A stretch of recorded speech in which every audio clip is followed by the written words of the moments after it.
Bueno, alumnos, continuando con el video anterior, nos quedaba por ver, antes de todo este gran lío que les planteé respecto de los plazos, respecto de las diferencias entre los dos tipos de cheque, tenemos que tener en cuenta algo fundamental en los cheques, que muchas veces se confunde con la letra de cambio o con el pagaré.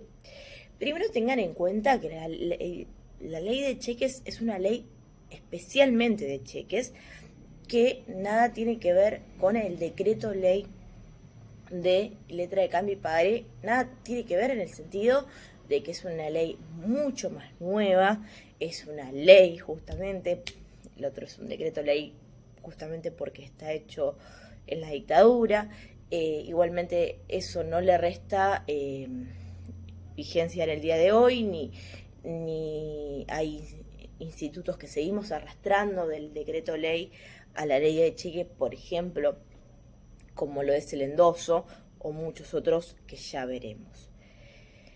Pero en principio lo que le quería comentar era que la similitud que podemos tener entre el cheque y la letra de cambio es que ambos representan relaciones triangulares.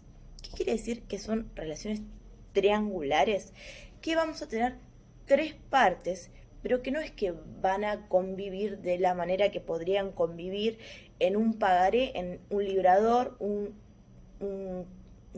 librador, un beneficiario y un endosante de una línea recta, sino que esto es justamente una relación triangular, porque en primer lugar va a haber un creador del cheque, un librador, que va a tener una chequera, es decir, va a tener una cuenta corriente bancaria que le va a permitir librar ese cheque.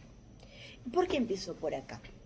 Porque en el pagaré, por ejemplo, que ya habrán profundizado en lo importante que son los requisitos y etcétera, son tan importantes en el cheque como el pagaré, sí, por supuesto.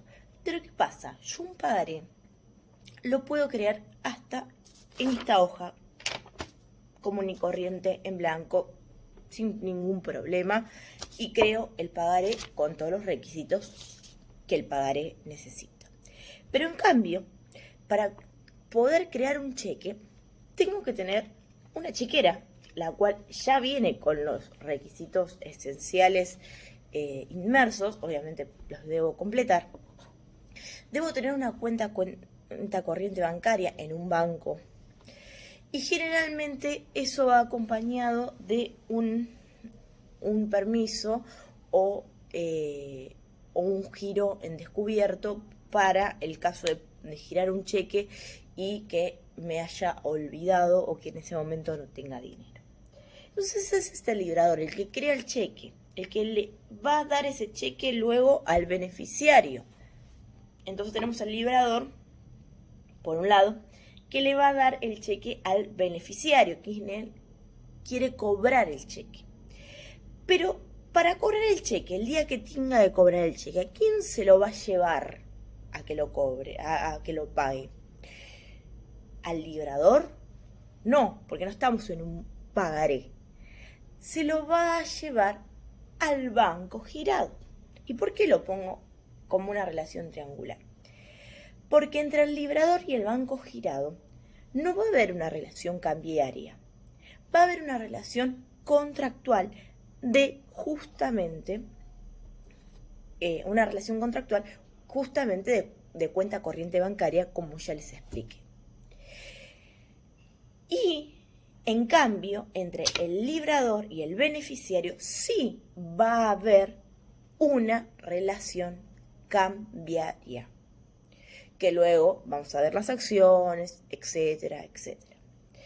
Y entre el beneficiario y el banco no va a haber ningún tipo de relación más que llevar el cheque al banco para que el banco me lo pague, que el banco verifique que la fecha está correcta, de que estoy en fecha para cobrarlo, de que la firma no es falsa, de que yo también cumplí con los requisitos. Si era un cheque cruzado, es un cheque depositado en cuenta, no se puede cobrar por ventanilla, etcétera, etcétera, etcétera.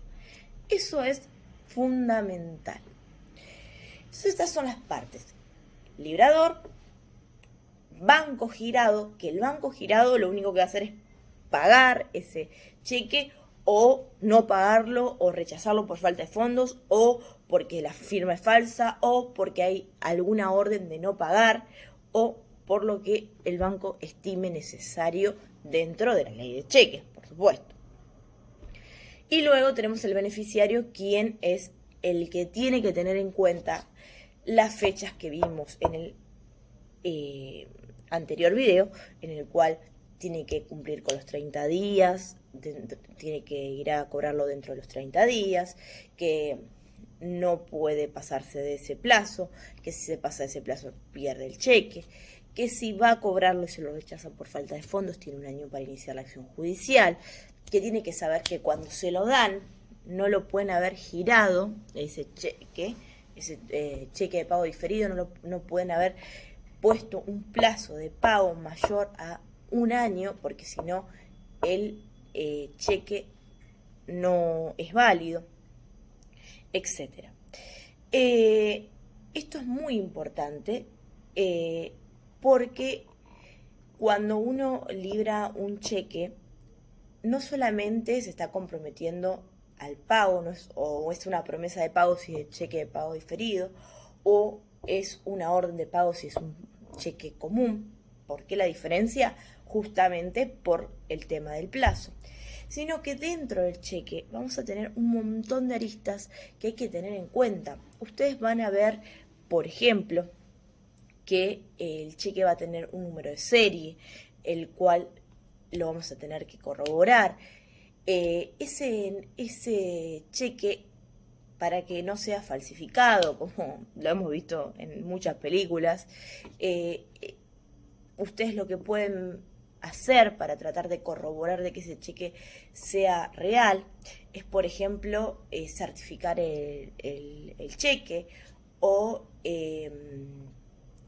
también cuando lo presentan al cobro, ver si el cheque es rechazado o no por el banco, si el banco lo rechaza porque el cheque es falso, o porque la chequera fue robada, o etcétera, ustedes van a poder tener las acciones. Y ahí me detengo con las acciones. ¿Por qué? Porque muchos, y me incluyo cuando fui alumna, nos confundíamos con el tema de las acciones que tenemos en la ley de letra de cambio y pagaré, y las trasladábamos a la ley de cheque. Y la ley de cheque no es trasladable las acciones de manera taxativa a la ley de cheque.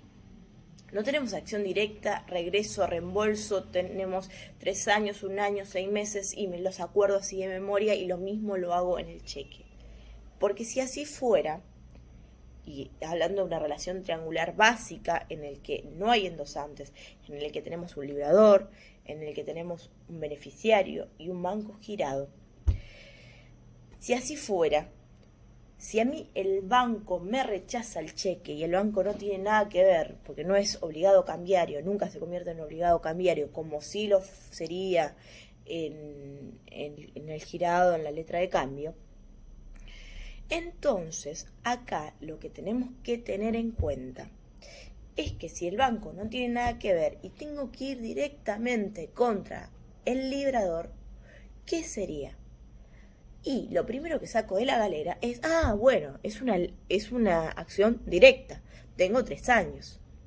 Y como abogado le digo eso a mi cliente me trae a los 2 años el cheque para ejecutar, lo inicio y me lo rechazan porque está prescrita la acción, porque la ley de cheque no habla de las acciones de la misma manera, sino que habla de una acción regresiva por falta de pago o por falta de fondos, o yo voy a cobrar el cheque y me dicen no hay fondos. Y ni siquiera dice de regreso, dice regresiva. Entonces, esa acción regresiva es de 1 año.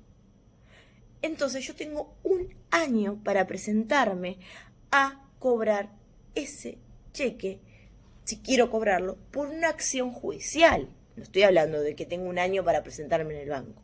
Para presentarme en el banco tengo 30 días desde la fecha de cobro, de pago o de cobro, como lo quieran llamar. Pero eso téngalo en cuenta como su nombre. Ahora, la acción regresiva de un año es la acción judicial, nada más ni nada menos que la acción judicial, que es la acción que va a instar su abogado, ustedes como abogados, cuando venga el cliente con el cheque rechazado, y lo primero que se te van a tener que fijar es por qué se lo rechazaron, si es por falta de fondos o si es porque la persona lo presentó fuera de plazo. Si lo presentó fuera de plazo, sé que no puedo hacer nada. Tengo que decir, no, le devuelvo su cheque, señor, usted no lo presentó en el plazo. O porque es un cheque falso, robado, etcétera, etcétera, etcétera. Ahora, si lo presentó en plazo, ¿qué más me tengo que fijar? Justamente que no haya pasado un año desde que presentó el pago y se lo rechazaron por falta de fondo. Por otro lado,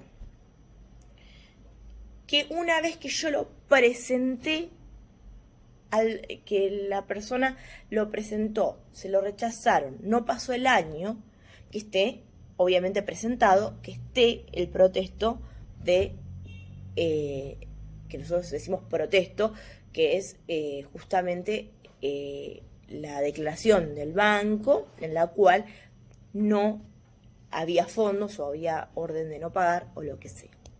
Como abogado voy a tener que tomar ese cheque y simplemente iniciar la acción judicial. ¿Qué acción judicial voy a iniciar? Siempre dentro del año. Un juicio ejecutivo. Nada más ni nada menos que un juicio ejecutivo. ¿Qué diferencia hay entre un juicio ejecutivo y un juicio ordinario? Para los que cursaron procesal ya lo deben saber. Es un juicio mucho más acotado, los plazos son más acotados y están restringidos solamente para ciertos casos, entre ellos los títulos valores. El cheque se puede ejecutar mediante un juicio que es mucho más abreviado que un juicio ordinario, daños y perjuicios, etc. Desde ya, por supuesto, la mediación previa y obligatoria no la tienen como obligatoria, la tienen como optativa. Los plazos son más cortos, pero lo más importante es que una demanda por la ejecución de un cheque, o de 10 cheques, o de la que sea, va a ser una demanda muy corta. Nunca van a ver una demanda de 35 páginas. No es necesario. ¿Por qué? Porque justamente yo al juez le tengo que decir, señor juez, soy fulanito de tal, me presento con tal abogado, este es el cheque, fue rechazado tal fecha, estoy en plazo, lo presenté al cobro o al pago y no me lo pagaron. Vengo a demandar al librador, titular de la cuenta bancaria tal, para que me pague el cheque. Nada más que eso. Cuando pongo el monto del cheque y obviamente los intereses. ¿Qué intereses? Los intereses moratorios, posteriores al día del cobro, porque como sabrán, no se pueden poner intereses en el título valor. Está prohibido los intereses, salvo en los casos de a cierto tiempo vista o a la vista, que ustedes habrán visto en el decreto ley de letra de cambio y pagaré. Finalizando con esto, ¿por qué es tan corta la demanda? Justamente por la falta de causa. ¿Por qué? Porque los títulos valores, como ya lo habrán visto, son abstractos. Si son abstractos, quiere decir que ¿tienen causa? Sí, tienen causa, pero no me interesa la causa al momento de ejecutarlo. Entonces, como no me interesa la causa al momento de ejecutarlo, cuando yo hago la demanda para ejecutarlo, justamente no voy a contar el negocio jurídico por el cual el cheque llegó a mis manos.